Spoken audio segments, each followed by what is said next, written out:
Hello, hello. How's it going, everybody? This is X Saigon for another THORChain weekly live stream.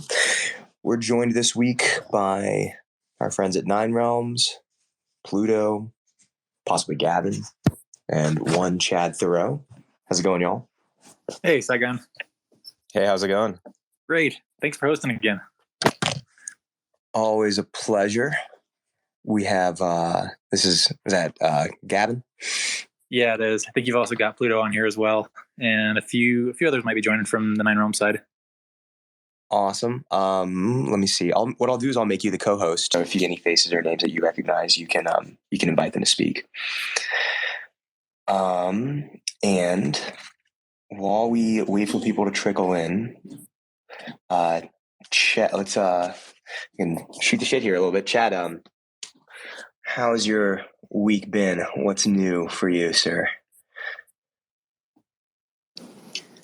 Yeah, doing well on my end. Definitely a exciting, busy week. Feel like so much is going on in the THORChain ecosystem, and on a personal side, I feel like I've just gotten more involved. So it's been cool to just be busy with all of that and kind of seeing it all unfold. Awesome. Glad to hear it. And yeah, same here. It's cool to see, despite the broader market right now, a lot of the progress and the developments in the THORChain ecosystem, at the protocol level, everything that the core team and Nine Realms are doing, and then also the ecosystem level, just the progress of all the interfaces and everything. And so, yeah, it's an exciting time for the THORChain ecosystem here. Awesome. And Pluto, how's your week going, sir? Yeah, pretty good. Busy week. Just wrapping up all the loose ends from the Doge implementation, and also Terra live now on StageNet. So super exciting. Got that out early this morning. Couple bugs to work through, but yeah, looking good on that side. Awesome. Yeah, we're excited to hear more about that. Let's see, we got another friend from Nine Realms, Orion. How are we doing, sir? Good morning, everyone. Yeah, doing well here. Super excited to hop on and chat with the community. Awesome. Appreciate you, sir. Let me make sure. Cal, can you give us a thumbs up if you got recording enabled? I'm trying to fire it up on my end, but for some reason. I've got it going, actually. Looks like it's recording. I'm recording separate awesome. as well. Yeah, the Twitter recordings don't actually let you pull a download, unfortunately. So it's just for replay on Twitter. So they kind of want to own the audio, but we like to republish these later. Yeah. There actually is a way I can walk you through it if you want, but it's not very straightforward. Oh, really? Okay, good to know. Is it the nuclear option where you're doing an entire data export from THORChain? Yeah. You have to export everything. It takes 24 hours, and then you get a zip file with all this data, and you can find it in there. And then it's in a weird file format also, so you have to convert it and all this stuff. But it's a good backup, just if anything ever fails. I unfortunately know about that one, and it's just bothering the THORChain, the person who started this account with that email address. Yeah. That just can't be bothered to send that file. So so we do a client side recording. Thank you, Chad, for being on that. Yeah, no problem. But awesome. No, so we have a ton of great updates here. And just, I guess we can kick it off, and we'll start with a quick explanation. So this is the THORChain weekly live stream. We do these every Friday, and it's just a great time to get updates from the protocol level, including updates from the core team, often Chad Bareford, and then our friends at Nine Realms, of course. And this week we're hosted here by myself, X Saigon, Chad THOReau, Familiar Cow has been helping a lot. And then we're joined by, of course, as always, our friends at Nine Realms. So let's give a quick round of introductions. I guess, Chad, you want to go first, and we'll hit the Nine Realms crew. Yeah, sure. So I'm not on the core team or Nine Realms, but I am a avid community member of THORChain, just a big fan for the past year or so, and diving deeper and deeper. So doing my best to stay on top of what's going on and to translate as much of that as possible to the community just through Twitter and Spaces, and also recently just started helping out with some content on THORSwap as well. So kind of just broadly trying to be a sort of translator, if you will, and spread the word of THORChain. Spread the gospel, fight the good fight, sir. Yeah. And exactly. Yeah. And you and Familiar Cow were hosting like just community hangouts on Twitter Spaces. And so when I was organizing these live streams, I was like, it'd be great to get you guys on board and so it's been great to have you guys co-hosting these. So welcome and thank you. Yeah, thanks. Glad to do it. And now for the Nine Realms crew. Gavin, who are you, sir? An instigator, chief instigator. No. Everybody, hopefully folks on the call know Nine Realms. We've been an ecosystem participant and one of the core contributors kind of over the last year here. And we've added a lot to both the core protocol, security posture, liquidity, and kind of everything doing with this network. Started this with Orion and Pluto last year, and we've been jamming in the THORChain ecosystem ever since. But we're just getting into some good stuff. With that, I'll pass it over to Orion or Pluto. Cool. All right.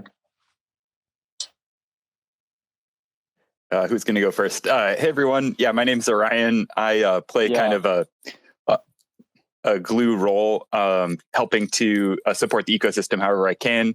That's a bit of dev work, a bit of community outreach, and just connecting folks so that everybody has the resources that they need. Super stoked to be here. Awesome. Thank you, sir. Mr. Pluto.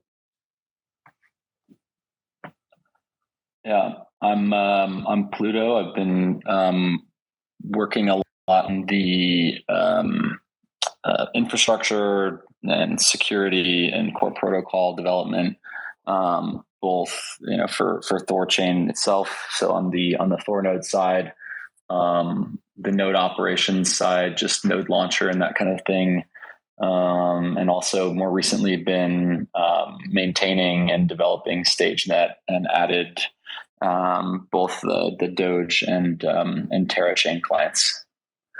Are you guys hearing me okay? By the way, I'm on a bit of a foreign internet connection down under. Yeah, we got you. Yes, sir. Loud and clear, but everything you say goes counterclockwise as opposed to what we're listening to, which goes clockwise.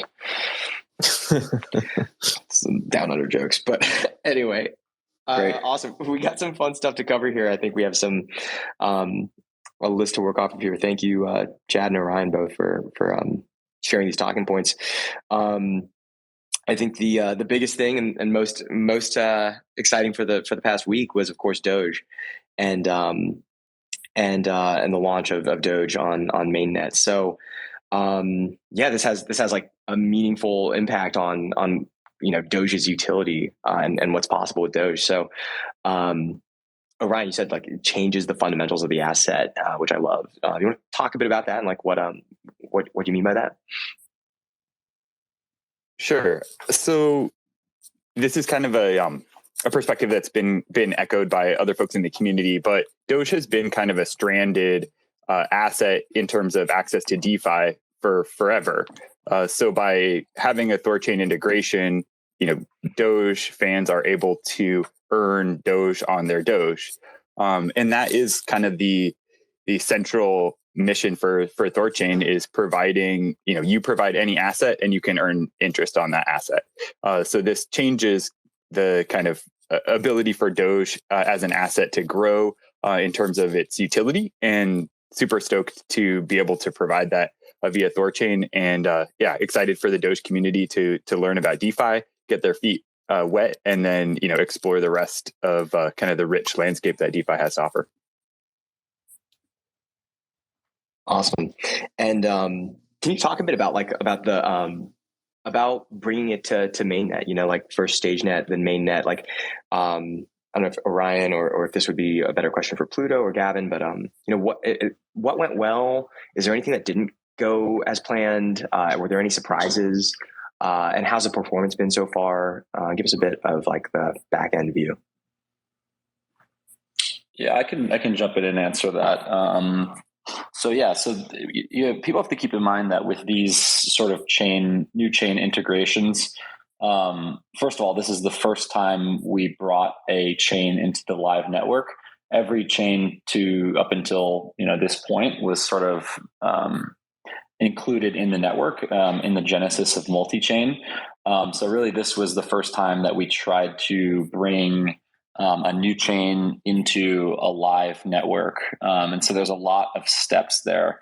If anyone was following the GitLab issue I wrote up, there's probably something like 14 or 15 different technical steps.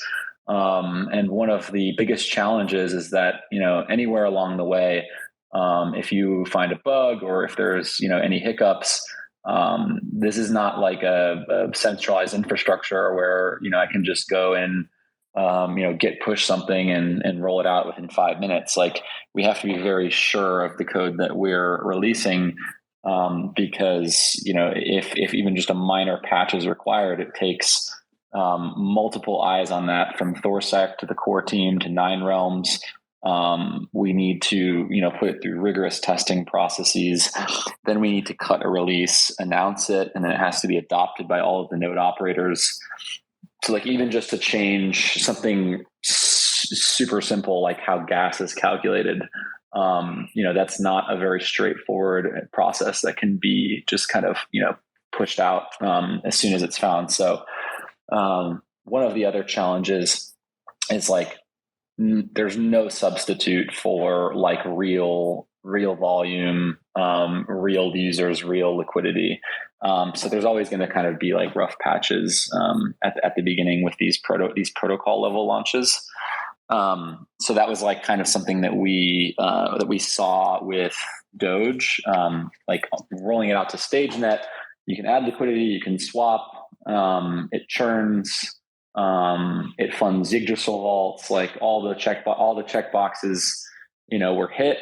But then between the time that we basically came up with the gas, sort of the gas scheme, which, just for a little bit of background context, Dogecoin issued official guidance saying that, that miners should use fixed fees of 0.02 Doge. And that's all good and well when there's very little activity on Dogecoin, which has been the case from just from a technical standpoint. There's very little activity on Dogecoin, so the idea of using fixed fees works well until Elon Musk decides to tweet, now we can buy Tesla merch using Dogecoin, and volumes 100x. And then so even though there was this official guidance from the Doge team that's saying you can use fixed fees, now all of a sudden that assumption goes out the window with these volumes. So we realized, okay, this thing is live right now, but already one assumption is being challenged. And so that kind of brings up a difficult decision as to whether we halt the launch and try to, walk that back and push out a patch and then relaunch, which has a bunch of other downstream implications in terms of our marketing efforts, our communication strategy. So really, we knew that that things weren't going to go smoothly, and of course they didn't, and we were able to course correct on that. And ultimately, we just decided to keep moving forward because we figured it would be less disruptive to just let some transactions hang out in the mempool for a bit longer if they, were using the fixed gas and there was a lot of transaction volume, versus halting the entire integration and notifying our partners at THORSwap and them notifying the different, notifying Cointelegraph that it wouldn't be going live, right? So it's there's a ton of difficulty, not only just on the technical side of launching a new chain into a live network without any sort of delays or issues, but then also trying to, this is the first time that we tried to line up press and external communications and outreach to communities outside of THORChain. So it was a new approach in that regard. We tried to kind of time things. And the learning lesson there is that it's almost impossible to time all of these components together in a hot environment that's basically we don't have full control over because it's completely decentralized. So yeah, just ton of learning opportunities and a ton of learnings that we will apply to the Luna launch. So in a way, Doge was a perfect first candidate for this type of integration, because it's just a UTX, it's a fork of Bitcoin, so it's just another UTX chain. So from a technical perspective, it's a bit easier than like a brand new paradigm like a Cosmos or Byzantine fault tolerant chain. But we also tried something radically new from a launch and rollout perspective, just on comms and marketing, and so that also had its fair share of hiccups, and it's just a new level of coordination that we're trying to bring to the ecosystem. And we have a lot to learn from and apply to the Luna launch. But overall, I'd say like 8 or 9 out of 10 on the launch, and everyone from the X-Chain team, THORSwap, AsgardX, core team, 9 Realms, like everyone kind of worked in unison to work through all of these issues as they arise. As a result, we had a successful launch of Doge. And so, really proud of that. And one thing to throw on the heels of what Pluto is saying is, if you think about the conversations that were happening at the end of last year in November and December about, the groundwork and things like that, like everything that Pluto and Orion are sharing and talking through this is all starting to pay dividends, right? It's because on the heels of this, we'll talk about Terra and things, but this is all starting to use the new rails and infrastructure for on-ramping new ecosystems. So it's like patience sometimes pays off, but groundwork always speaks for itself. So Pluto, on that gas issue you mentioned, is that what caused the price and the pool depth to be a bit wonky at the beginning, or was that something separate that was going on? No, that was actually something different. That's another issue. Basically, I wanted to be clever and essentially use the halt trading flag, but have the pause LP Doge flag disabled to allow people to deposit and withdraw liquidity without actually opening up the pool for trading. And the reason for that is here's another thing with like the comms, right? We don't want to there shouldn't be like 2 general phases during a launch, like phase 1, which is let's say 3 phases. Like phase 1 is just getting the actual pool live from like a protocol level.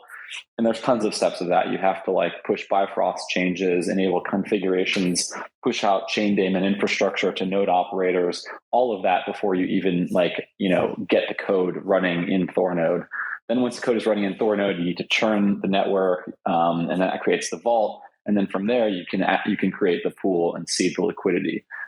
So what we wanted to do is basically allow people to, within the THORChain community and from 9 Realms and from our different liquidity partners, to be able to actually seed liquidity before actually turning the pool on. And then from there, we don't want to start blasting out. Phase 1 is just like the prep, the core protocol, getting that up and running. Phase 2 is like seeding liquidity, and then phase 3 is actually like going and messaging to those external communities, talking, reaching out to the Doge community, reaching out to the Terra community. I kind of wanted us to make sure, and I know that a lot of other teams as well that were focusing on the communications. We wanted to make sure that there was enough meaningful liquidity, $1 to $2 million at least in Doge depth before essentially that Cointelegraph article went live, because the last thing you want is for people to show up and try to make a swap and get a really bad slippage on it. It's just not a good look, right? It's like, well, why would I use this? So, we had that kind of opportunity to convert all these inbound, users into THORChads. So we really wanted to make sure we made the best of that. Basically it was trying to do something clever there where we could keep the trading halted, but allow LP.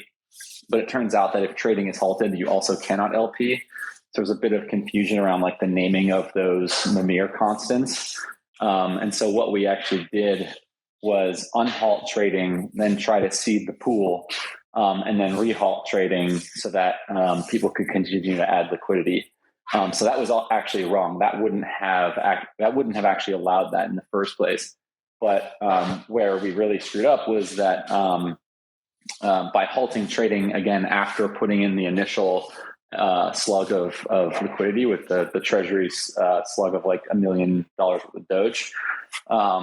Basically, Bifrost entered confirmation counting mode, and so by the time it went to go add that the Doge side of the liquidity, the halt trading flag had been re-enabled, which then THORnode says nope, trading's halted, can't add this liquidity, let's refund it. And then so what happens is now that Doge is actually split between the two Asgard vaults, and so neither one of those vaults have enough Doge to actually refund the large slug. So that's kind of stuck.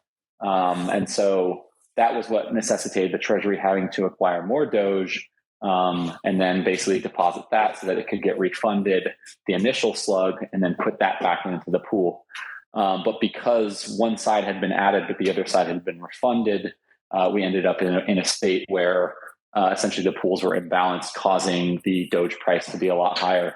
And unfortunately, somebody took advantage of that arbitrage opportunity and was able to extract like I think 36,000 US worth of worth of Rune, right? Because they were able to extract $36,000 worth of Rune from the pool at the Treasury's expense. So that's just goes to show like we need to have better run books, but honestly more simple processes. Like in the future, we're not going to be trying to do anything fancy, and there's just some things we need to fix to clarify the meanings and operations of like those different halt flags. But yeah, like this just goes to show like we should just keep it as simple as possible when we launch these tokens, and basically not try to do anything fancy there.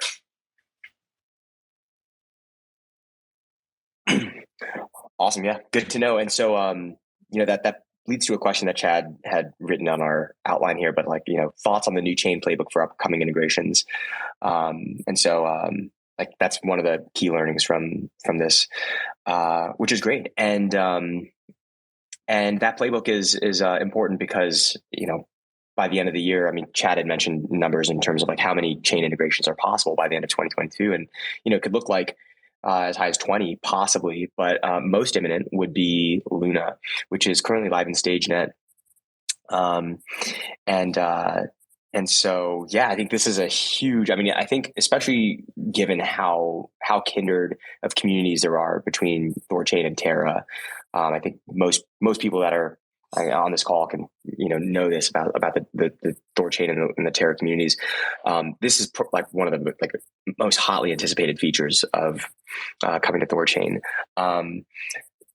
Would someone, I don't know who would be the right person to field this from your end, from the Nine Realms end, but like talking about like where Terra is on StageNet and what we have to look forward to here over the next weeks or possibly months. Like, what sort of timeline do we have to look forward to? Sure. Yeah, I can answer that one too. It's funny. I wasn't actually planning to talk about about Luna today, and it's funny because StageNet is an environment that we control and we have been using to test these new chain integrations, but it seems like people are kind of pretty much monitoring StageNet 24 hours a day at this point and tweeting things out. Just like as soon as they start to see things. So yeah, indeed, today I did ship the Terra client into the Bifrost running on the active node StageNet. I churned the vaults and then created the L1 pool and added a bit of Luna into it, and immediately found like 3 bugs. So I've just been working through those today.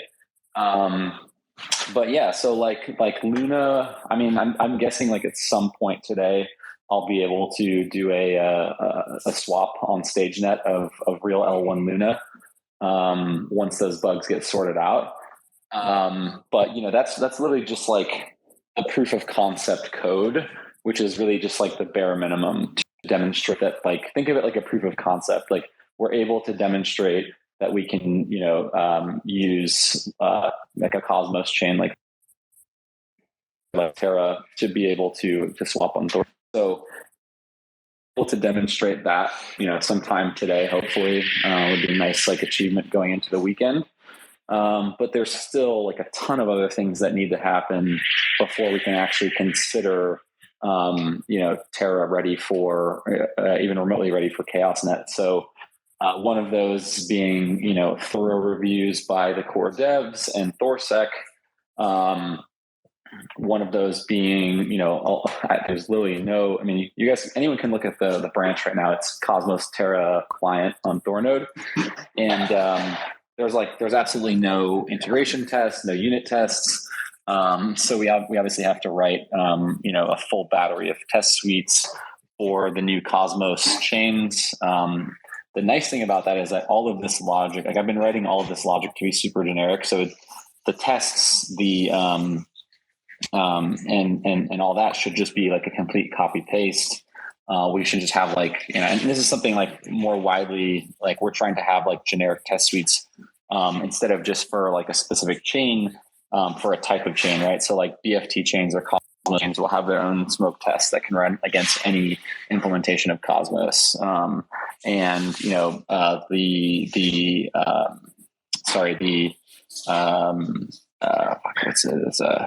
Like Bitcoin, like proof of work Bitcoin chains will have their own set of tests as well that can run against like any of those UTXO chains, like Bitcoin Cash, Bitcoin, etc. So yeah, I mean, like one of the things that we're going to be doing is like getting a lot more rigor around testing and like just the go live procedures for rolling out new chains. So that kind of all needs to happen before we launch this. But yeah, so just just from a development standpoint, I think the two biggest things are testing and security reviews. I don't really expect the testing stuff to take like more than a few days to whip up, but the security reviews is kind of like, I can't really give an estimate on that. But yeah, THORSec is an always on full-time team dedicated to THORnode security and vulnerability analysis. So I should expect them to be able to turn it around pretty quickly. But if I had to give a conservative estimate, I'd say we're still about a month out from Luna or Terra going live on ChaosNet. Amazing. And then there's also the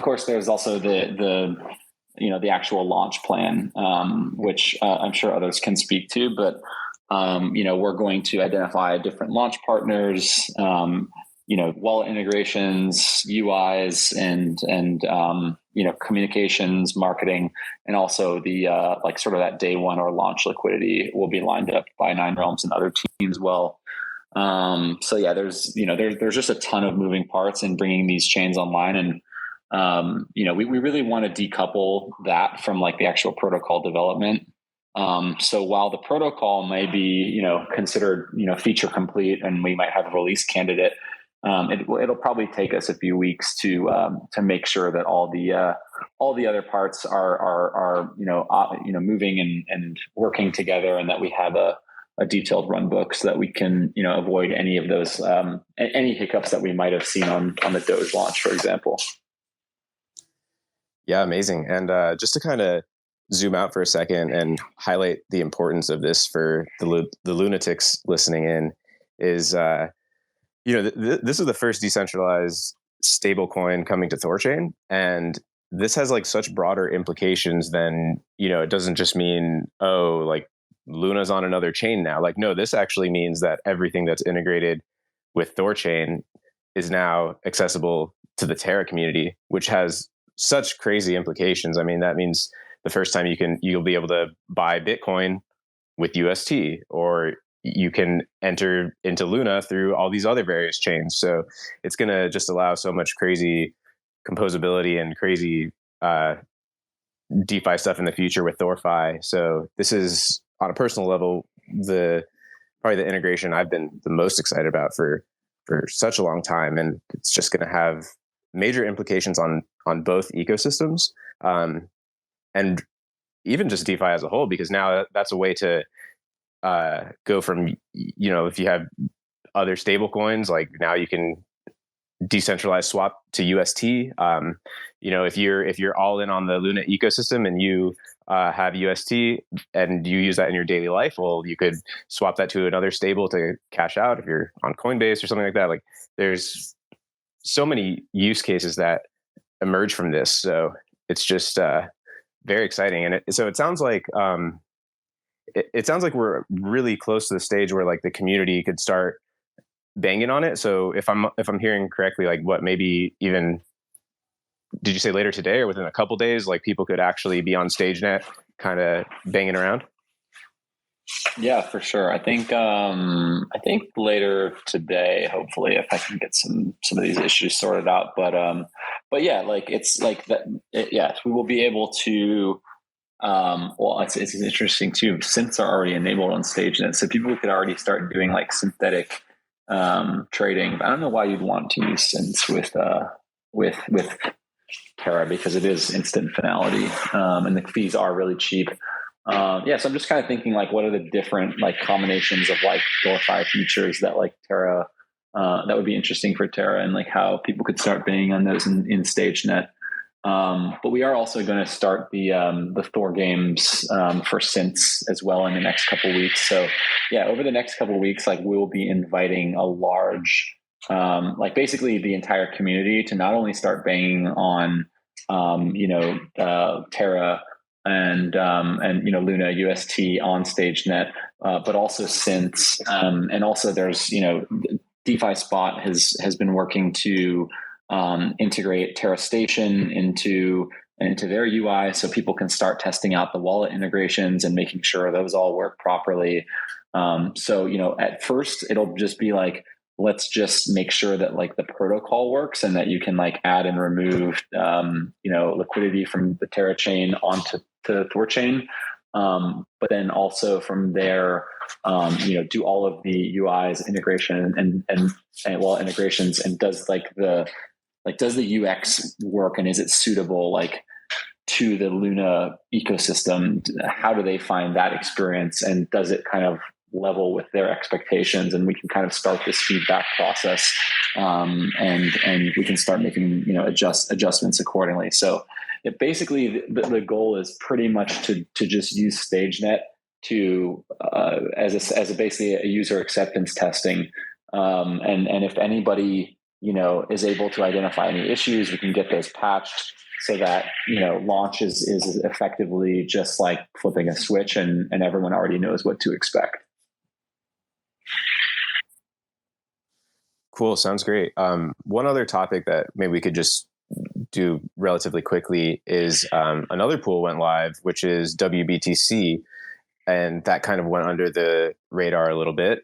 It is just actually, before we jump to that, I think you mentioned one thing that was really interesting, and that was it was basically like the bridge between different ecosystems and the Terra ecosystem using THORChain.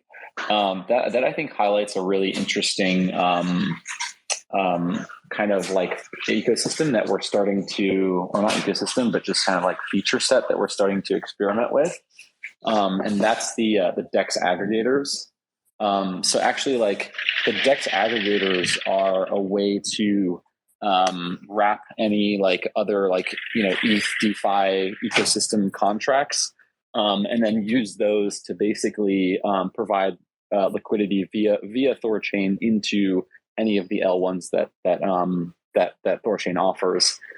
So I think what sort of like the multiplying effect of this is not just like use Terra Station to like deposit your Terra to earn yield on THORChain.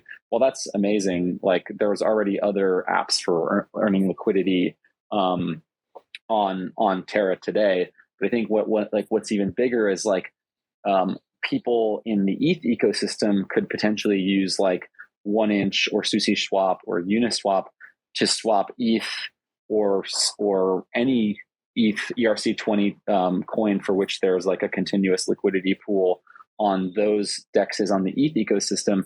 we could use a wrapped contract, and then they essentially forward liquidity through THORChain into the Terra ecosystem. So I think that's probably like one of the biggest innovations. Like all of these things are coming together where, say, like I'm like an ETH maxi, but I can now use a DAI or whatever. I can go through the DAI pool on Uniswap into ETH, and then the DEX aggregator will basically use THORChain to swap that to like UST under the hood. So you could literally do DAI to UST with a single transaction on Uniswap. And I think that's like probably one of like the coolest things that's getting lined up. So just wanted to kind of like you'll hear more about DEX aggregators moving forward, but that's pretty much going to be like a user facing feature that most users have no idea that they're even using. Like in very soon, maybe like almost like maybe, I don't want to give timelines, but like in 2022, you will be able to go on to major ETH DeFi ecosystems and swap directly to BTC or directly to Terra or directly to any chain using THORChain as a backend and not even know that you're using THORChain. Same thing with wallet integrations. Like you'll be able to just go onto your Trust wallet and swap directly from real L1 Terra to real L1 BTC. And you don't, as a user, even need to know that THORChain is being used in the background. And so that's like, that I think is like one of the most important things for this ecosystem going forward. Yeah, I want to hammer on that. The aggregator pattern is one of the most important just interfaces for the ecosystem that is not THORChain native to interact with it. So we were talking with Gavin, your audio is Hey, Gavin. Oh, is that anything better there? You're good now. Yeah, that's better. Okay, sorry. That was my finger. Yeah. The aggregator pattern, though, as far as an interface to use THORChain as an asset backbone to what Pluto was saying, is it's one of the most important things that has been kind of rolled out at the non-protocol level, I think, since inception. We were talking with I won't name the protocol, but we've been talking with a couple of ETH-centric protocols, because you can start to use something like you could go from native Bitcoin into some staked yield-bearing product in an entirely different ecosystem. And you can probably imagine some of the protocols that would use that. But as Pluto was saying, we can do all this behind the scenes. So users show up and they use, whatever wallet they're using. But behind the scenes, THORChain becomes the rails to make a lot of this stuff that's today it's just impossible possible. And so as we connect Terra in this next piece, there's going to be a lot of good stuff that you can do between going from some of these ecosystems from point A to point B, and you go from a native asset into a yield bearing vault on the other side. And how else do you do that today? You can't. So there's a lot of good stuff coming down the pipe from the aggregator pattern. But if you guys haven't checked it out, that's an open item on GitLab. Highly recommend reading it. Yeah, I'm glad you guys brought that one up. I think totally we're going into aggregator season. I feel it. This is one of the things I'm the most excited about, and it's just going to make the DEX a true DEX in the definition of kind of what it was always meant to be, and not only just the assets that are pooled directly on THORChain, but with like the ETH contract routing, and then going through CW20s on Astroport or something like that. And just to kind of clarify one thing is, with this that'll mean just signing a single transaction, correct? Bingo. Exactly. Yeah. So you don't have these multi-step hops. You sign Right. it, go, and everything is taken care of behind the scenes. Yeah, so I think that is why this feature is so crucial, is because for these front ends to make it simplified, kind of has to be like that, or else you're going to be, having to understand exactly the path that this crazy route is taking, and having to approve things, and then something goes wrong and it gets stuck halfway there, and then you don't even know what you're dealing with. Whereas with this, it'll just be extremely simple, and it'll become very invisible. All these different platforms will just they'll honestly have to kind of to integrate something like this, or else they'll fall behind. Like if you're a major DEX with a lot of traffic, and then some other aggregator can do a lot more routes than you, well, that's such a disadvantage that it's hard to imagine that this won't just kind of be ubiquitous. Yeah, and if we knock a couple things down over the next few weeks, we should have some go-to-market partners that are Yeah, they just kind of showcase the various potentials of this pattern, which would be really nice. What's correct me if I'm wrong, but what also sounds exciting about this to me is that a lot of times, we think about THORChain enabling like exchange, as a decentralized exchange protocol, and it enables decentralized exchange. But really, I mean, what you mentioned here, like for example, an ETH DeFi project that's gonna that through a THORChain integration on the back end, enable users to go from like native Bitcoin into an ETH DeFi protocol. It's bringing a swapping function to a place where you normally wouldn't have thought of it as an exchange, kind of like an exchange interface. Like this is kind of like how Uber expanded like the market cap for, or the potential market for ride sharing beyond just taxis.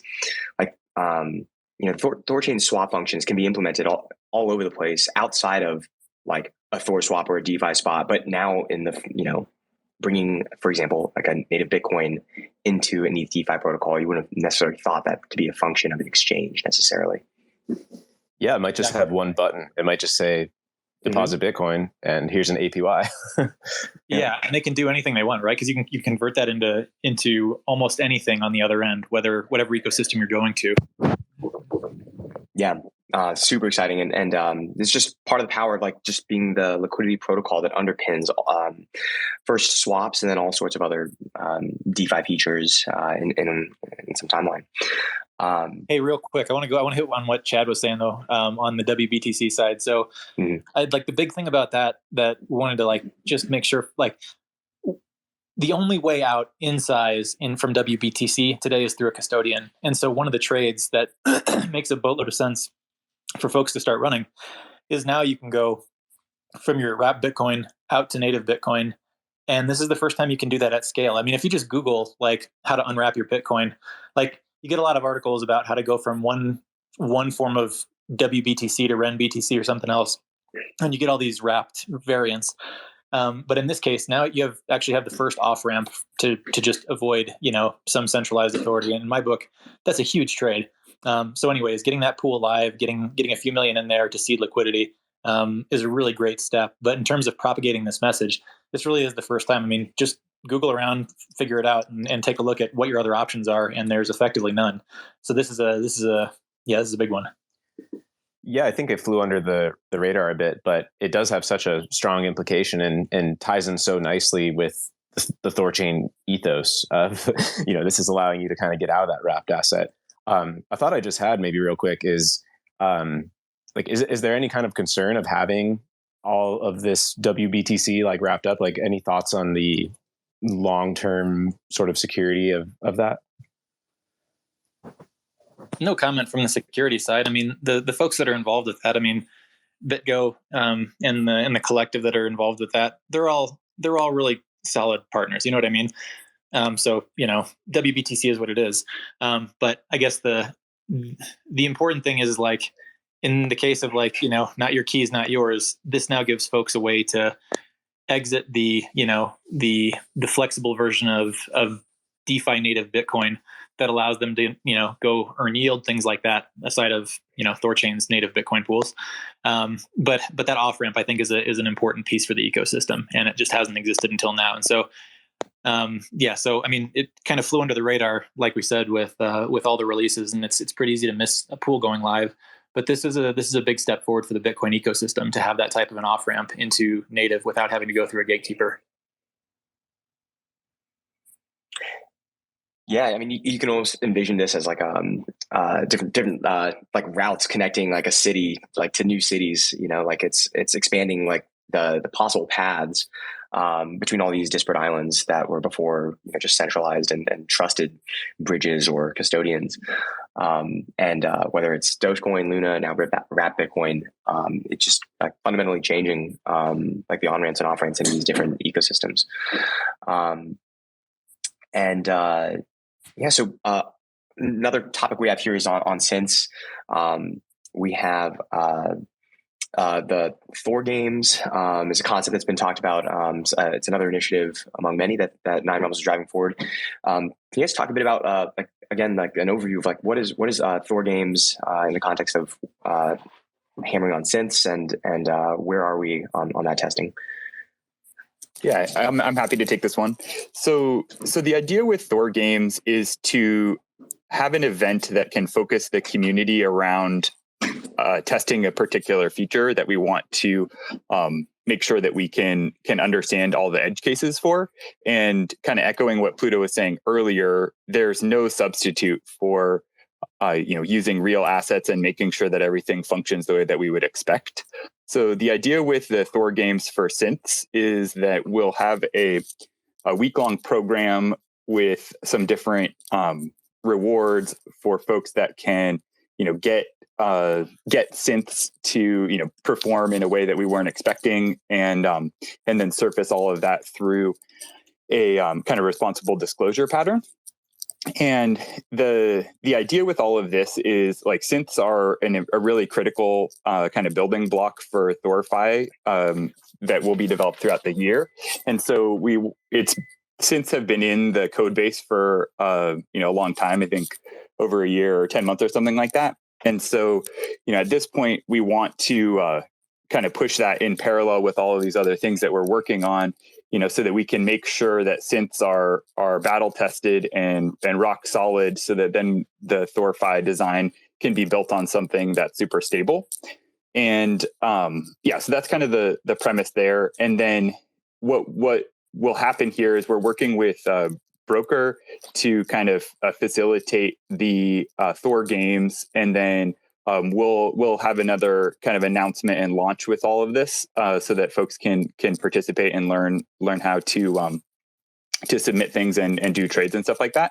And then we'll start to kind of surface things that we discover, and then there will likely be a slew of fixes and patches, and then we'll probably do a second round of Thor Games on synths, just using kind of the time that we have right now to get more and more people involved in helping us make this super rock solid. The other thing that is a really cool development is by leveraging StageNet, we're able to do all of this with real assets. But because we have some control over StageNet, we can keep pools very shallow, and then that allows us to kind of put the network into weird states that we just wouldn't be able to do with much deeper pools, so that we can test all of these little edge cases.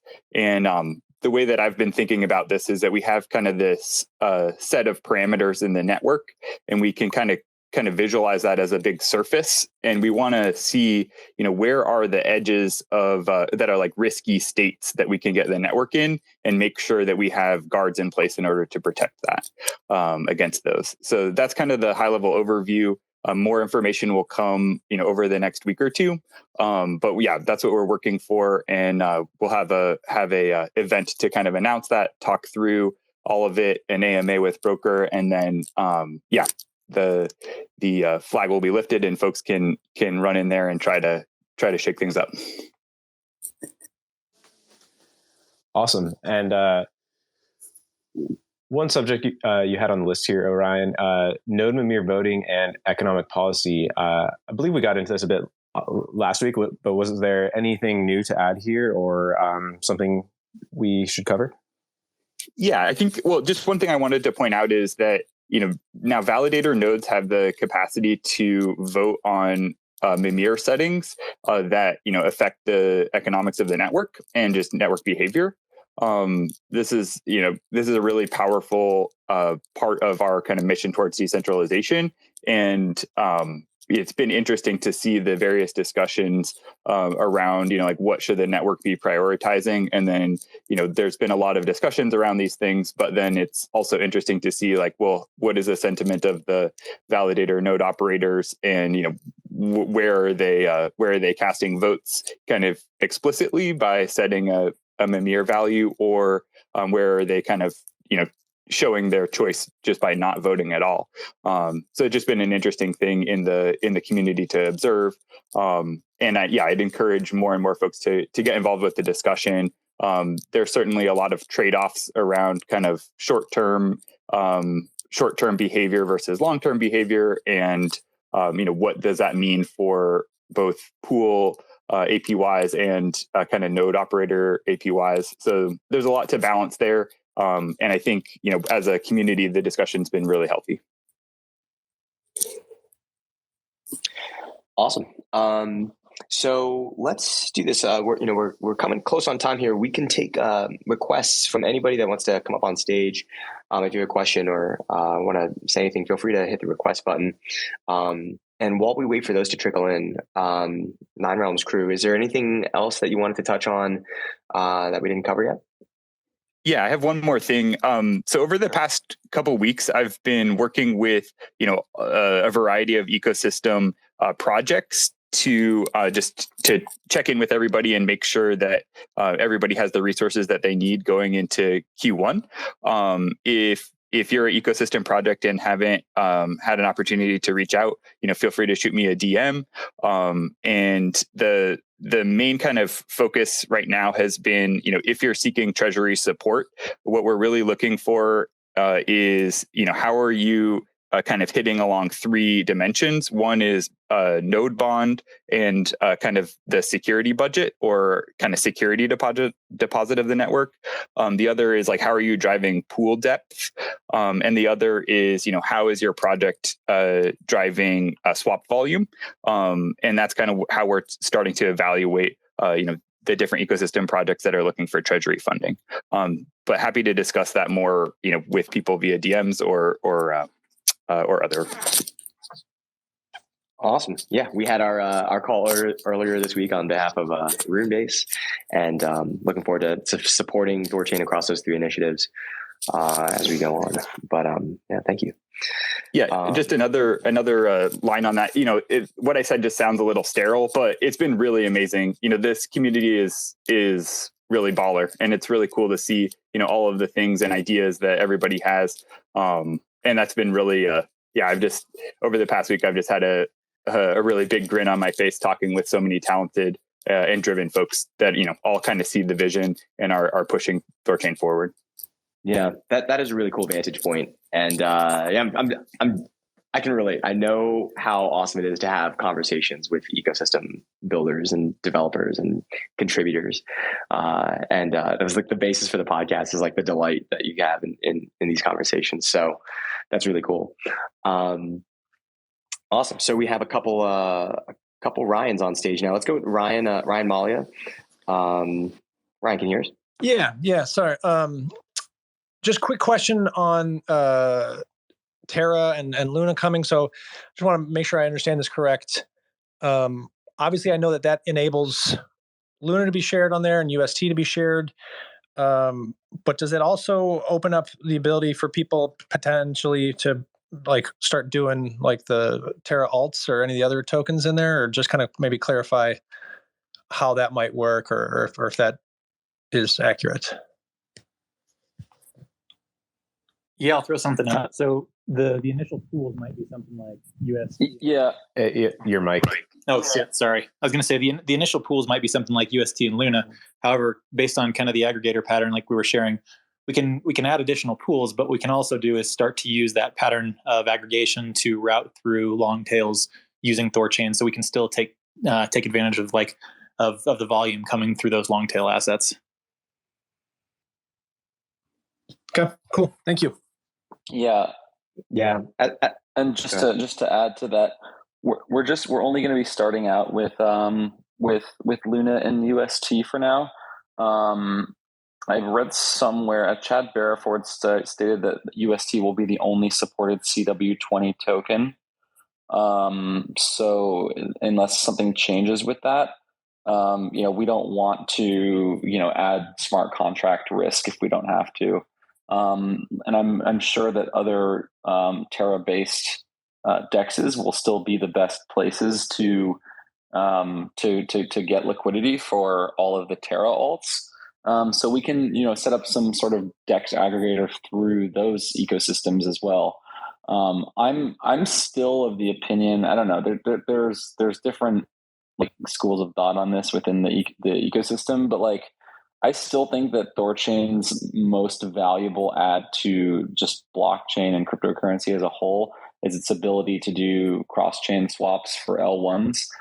Because then once you're in the native L1 currency, you can take advantage of that entire ecosystem to those ecosystems have their own native dexes that are already full of liquidity. So it doesn't really make sense to compete with those ecosystems on liquidity. We'd rather see those liquidity deeper where it makes the most sense. But also it kind of takes away from the amount of available economic security for THORChain as a whole for other L1s, right? So we can only add as much assets into THORChain as is covered by bond, as many people know. And so it's really a trade-off, right? If we wanted to bring, and so there are certain exceptions, right? Like WBTC kind of makes sense. USDT, USDC, like I think stables kind of have their place as well. The counterpoint to this is, of course, like THORFi would allow you to trade, synthetics of any ERC20 basically with instant finality, right? So you could go onto like THORSwap, for example, and be trading Yearn or like Aave, Kylan, whatever, with instant finality and like very low fees if there's a pool for that on THORChain. So I kind of go both ways. Like THORFi is really awesome, and being able to like get rid of the fees on especially ERC20 tokens is one thing. But at the end of the day, like I would rather just see really, really deep UST, Luna, Bitcoin, ETH, BNB, the L1 pools, because there's those ecosystems are always going to have better liquidity than I think THORChain could ever really offer. So yeah, it's a bit of a tricky thing, right? Because like Uniswap, for example, doesn't have to like secure assets because assets are secured by the EVM, which is secured by the Ethereum network and its miners, right? So like they don't have any of the same problem of bond. And so at least like unless Rune flips Bitcoin, which would be great for everyone, but there's always going to be more liquidity than bond. And so as long as that holds true, like we need to be sort of selective about how we apportion security on THORChain to those different L1s. And I don't know that it even makes sense to have a 2 million or like, I'm looking at 20s on here right now. Like the Kylan pool has like 250K of liquidity and zero volume. Why would anyone ever come to THORChain to swap Kylan, pay 3x fees on Ethereum when they could get a better price and pay less fees on SushiSwap? So there's always we're gonna have to figure out like long term how to incentivize pools that are that have the most utility and are going to drive the most volume. Yeah, I mean, I think the liquidity portion of it wouldn't make sense. It was more kind of asking, like, kind of the if I'm understanding the technicals of if the Terra ecosystem is enabled, then technically those things could move over there, but it wouldn't really make sense to build the liquidity there, right? Yeah, just to kind of echo Pluto for a second. I feel like I'm personally understanding it a bit better recently and leaning more towards what Pluto just described, because it seems like it kind of, saps some potential from what THORChain is able to secure. And it doesn't really add that much because you're still going to be able to route the way you're describing just through these various aggregators. So, if you wanted a Astro pool, like, yeah, it theoretically could be on THORChain directly, or it could just in one single swap still have access to it by routing through Luna or UST.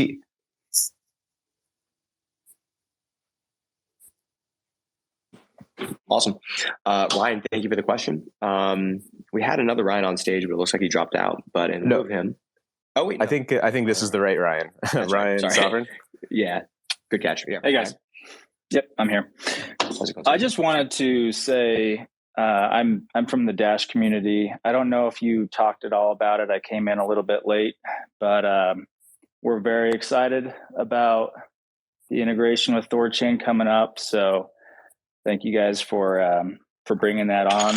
And yeah, in case you didn't see already in your Discord, there are a lot of people that are really excited about this, really excited about just being able to do the cross-chain L1 DEX swapping, and giving people that might be more inclined to hold something like Ethereum or Bitcoin, giving them a really easy access point to be able to spend their crypto by exchanging through THORChain into Dash, and then have access to kind of our target market, which is the spending of crypto. So just wanted to say thanks. And if somebody wanted to mention anything about timeline, I'm sure nobody would complain about getting an update on what the expected timeline would be.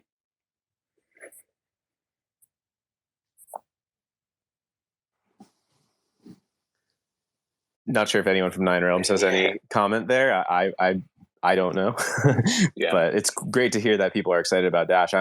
I'm personally not too familiar with it, but I'm definitely seeing so much excitement from the Dash community. So it's great to see that people are excited to be integrated with THORChain. Yeah, the inbound, actually, that's one of the strongest community-led efforts that we've seen on any of this stuff. So pretty stoked to get it synced up. Anyways, on that side, we definitely have to follow up and get a little bit, and that's probably another piece of coordination on the Nine Realms side that we need to start spearheading. So anyways, don't have a timeline, but I think it'll be probably one of the first community-led connections. So probably in the near term. But either way, we'll need to follow up on that. Awesome. Thank you, Gavin, and thank you, Ryan. Yep. Thanks, guys. Awesome, sir. Next, we have Nervin. Hi there. So I have two questions. First one was with the Terra / USD integration. Are there any plans to integrate the THORChain backend with Terra Station? Because it has an amazing UI and a lot of people are already familiar with it. So I feel like it could get us a lot of volume if we could just directly integrate BTC to other, THORChain backend. So I was wondering whether any plans there. I'll throw it out there from our standpoint as integrations like that are front and center of our focus. Nothing's lined up exactly quite yet, but that's part of what's on our focus. Perfect. And the other point I wanted to make was I also saw this on our THORChain Discord group, but I was also having a problem with a couple of days ago swapping Bitcoin to Rune or to other coins using my Ledger device with THORSwap. So I was wondering, whether these kinds of UX issues will be addressed before we go to mainnet, because it was impossible for me to use my Ledger device to swap Bitcoin to Rune, which was a frustrating experience.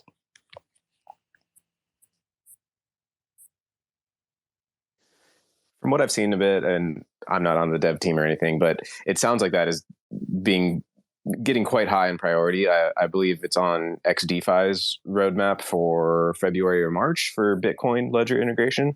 So it sounds like that should work itself out rather quickly. And I agree. I'm excited for that on a personal level. And I think that a lot of people, especially Bitcoin, right? I mean, it kind of just suits the Bitcoin ethos. Like, you want to be able to use a ledger. So, but yeah, I would say to probably watch XDeFi on that in particular. Cool. Thank you, guys. Awesome. Thank you, sir. Last but not least, we have Syed.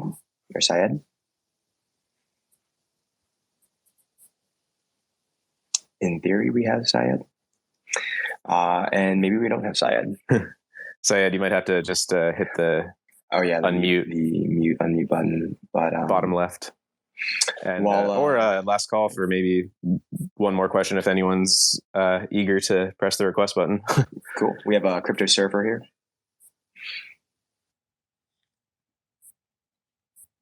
Crypto surfer, if you're with us, you can hit the mute Sorry button. about that, guys. Super quick question. Do you guys have any comments on Thor Wallet? Comments on what in particular? How closely are you guys working with them at all in their development? Or, I've been impressed with some of their integration. I was just curious if you guys had any thoughts on them. I mean, from a personal and team standpoint, they're awesome humans. So like in terms of ecosystem, they've been great to work with. Yeah, I'll echo that. I host a podcast called the RUNEBASE Podcast, and I interviewed Marcel, the founder and CEO of THORWallet, earlier this week, like 2 or 3 days ago. Awesome conversation, great guy, and a great ecosystem partner. And they that podcast will be going live early next week on Tuesday or Wednesday. And so, it's like an hour conversation just about the work that they're doing and his story. And so, yeah, you can dive deeper on THORWallet on that podcast. And yeah, we love him as an ecosystem partner. Great. Thanks, guys. Our pleasure. All right, I got a couple more here. Douglas, you on? Douglas, when you hear us. Hey, can you hear us, Douglas? Oh, hey guys. Yeah, I think I have a little bit of delay here. Just wanted to say, similar to the Dash guy, just super excited that you guys will be integrating with Monero. Monero community is very excited. I just wanted to throw out an offer. We're having a Monero conference April 7th in Miami. And I was trying to get in touch with somebody from the Thor team that might be interested in coming to speak, particularly looking for somebody that can come and kind of talk about more of the technicals, what's involved with integrating with Monero. I know you guys are working with Cake Wallet and Haven. I see Haven is here as well. Haven will be at the conference. Somebody will be representing Haven as well. But it would just be amazing to have you guys and have you in the room with a bunch of other, Monero folk and see where it leads and to, kind of hear more about the technicals. Awesome. That sounds fun. Miami with a bunch of Monero folk. That would be a good time. Yeah, and there's been some amazing work done with the crypto note side of this, kind of in the back channels. But yeah, we'll surface this with core guys too and see who can make it down there. Thanks for the invite too. Yeah, greatly appreciated. Just I don't know. Let me know who I should follow up with, or Feel free to DM literally anybody who's on this call, whether it's Pluto, Ryan, Chad, myself, or Saigon, honestly, and we'll start looping it in and see who can round up. Amazing. Thank you, guys. Awesome. Arno, how's it going? We see what you've been doing to rile up the Doge community. We love it. You have a question? Yes, thank you. Yes, I appreciate you guys putting Doge on there, and we keep trying to, educate people because THORChain literally brings so much awesomeness to Dogecoin. I'm extremely excited. My question is a little unrelated to Doge, and it's more so THORChain. I've been having really difficult, impossible time swapping Bitcoin for Rune for the past 24 hours. I think there was a report about a V70, I think, some sort of a issue with reporting. And my question is more so is there a timeline on that getting resolved? Sorry. What you're not able to swap Bitcoin for Rune? What wallet are you using? I'm using THORWallet. I get the message failed to broadcast or something like that. I don't get the broadcasting happening. And I have a friend who has the same issue. And I was wondering if that's related to the comment from earlier. Somebody said that they were able to swap Bitcoin for Rune. So I was just kind of checking maybe that's the same thing. And if so, if there's some sort of a timeline. No, so THORSwap also had that issue. I think that it's interesting. All the UIs kind of connect to the various chains in their own way. So unless the UIs are all running their own Bitcoin full node, they're probably broadcasting to THORChain or some other public RPC endpoint. And I know that THORSwap had an issue with a core's cross origin requests being blocked from basically their domain, and so they had to get on with their support. But I'm guessing that THORWallet is running into the same issue, so I would raise that with them. I'm not really sure what their support channel is, but that's going to be a THORWallet issue, not a THORChain issue. Understood. Thank you. I will direct that question to them, and then I guess I know we're trying to wrap up, and I hope this is a quick question. I noticed that when Dogecoin was added, there were some outages, like Thor wallet wasn't ready, and there were some issues. My question is do you guys work in advance with other developers who support that ecosystem? And is there like a way to make those changes smooth and to where there's no outages, and more so I guess to work like clockwork at some point? Again, that may be a Thor wallet issue, but just checking. Yeah. So what Pluto had mentioned kind of at the beginning of the call around, there's the protocol side, which is making sure everything is just buttoned up at the protocol level, to make sure base level swaps working and all that stuff is just happening at THORChain and Bifrost and THORnode. Like the basic level there. When you move up the stack, you start getting into things like Midgard, and then higher up you've got like the wallet integrations products. And so one of the things that on whether it's the core or the 9Realms side, we're really focused on each one of these rollouts is making sure that we have one or two partners in the ecosystem from a UX perspective and a UI perspective who are integrated and ready to roll with this. So just we're getting those kinks worked out in the system, but with Doge, you saw it, like there was a really good ecosystem lineup in terms of some of the wallets that were ready to go. But that's just something that'll continue to smooth out as we add new chains, is just making sure that it's a really smooth process from protocol up, but we want zero blockers on top of the protocol. But once that's kind of as that clears up, we'll make sure that there's folks north in the stack who can facilitate a really good experience for swapping for individuals. Thank you so much. You guys rock. Keep up the great work. All right. Thank you, Arno. That brings up a really good point about just like usability, and because people use THORChain and they think that it that you're just using THORChain, but in reality you're using like every other chain as well. So like if you try to swap Bitcoin for Rune, you're not actually interacting with THORChain directly. You actually have to submit a Bitcoin transaction that tells THORChain which Rune address to send your Rune to, or whatever other asset you're trying to swap to. So that just kind of gave me an idea that we need to either THORnode or 9Realms, itself needs to offer some sort of proxy service to all the different chain clients, which could then be used by those respective UIs to kind of bypass some of the more centralized services. So we will get on that. We'll offer that to the ecosystem so that they can basically have somewhere to route through, because it's tough to rely on some of those more centralized services. So we'll get across that. Thanks for raising that. Thank you as well. Thank you. Awesome. Yeah. Thank you, Arno. We have our last two questions here, and then we can wrap for the afternoon. But Marty Showstall. So I have a question about Haven, and then a Haven Terra question, I guess. So could you explain a little bit about the Haven integration? Is it going to include, all the Haven tokens? And then assuming it does, am I going to be able to bring, my UST out of Terra and find a pool for UST XUSD? And thank you for taking my question. So anybody can feel free to pile onto this one, but so I can the base asset integration I can speak to in terms of progress there, but in terms of which pools we'll have, in terms of the Haven assets, I don't exactly know what the plan of action is yet. We've kind of got the immediate future for us right now is laser focused on getting Terra and that ecosystem connected up. We've got a few community ones, but I know Haven's on the roadmap just beyond that.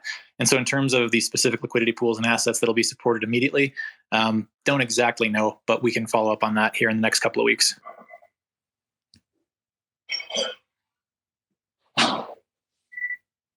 Awesome. And Marty, did you say you had another question related to Haven and THORChain?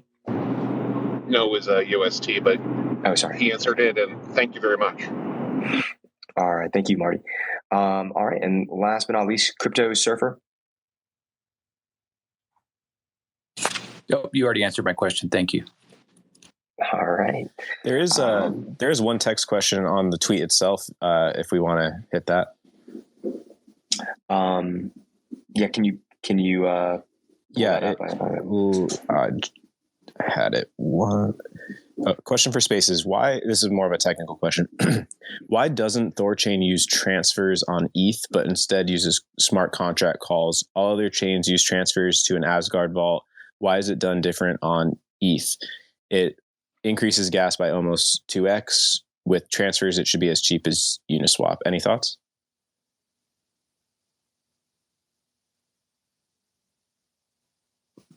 This is one of those questions where it'd be great to have Chad and some of the other guys who are working deeper on the core on this one. Agreed. But don't want to throw anything out from left field without it being accurate. Sounds good. We can always shelve that one maybe for next week. Awesome. Cool. Well, yeah, if there's nothing else, yeah, guys, well, I guess, Nine Realms crew, is there anything else you guys want to closing words for the week? Best is yet to come. Day zero. Love it. Best is yet to come. All right, guys. Well, there's nothing else. That wraps up this week's THORChain weekly live stream. You'll be able to find the recording at the RuneBase podcast, runebase.org. As always, Chad, folks from Nine Realms, thank you guys for attending, for taking the time out of your day to spend this with us. Yeah, exciting times for THORChain. Thanks to everyone for tuning in, and we'll do it again next week. Thanks, Saigon. Thank you, guys. And THORChain out. Peace.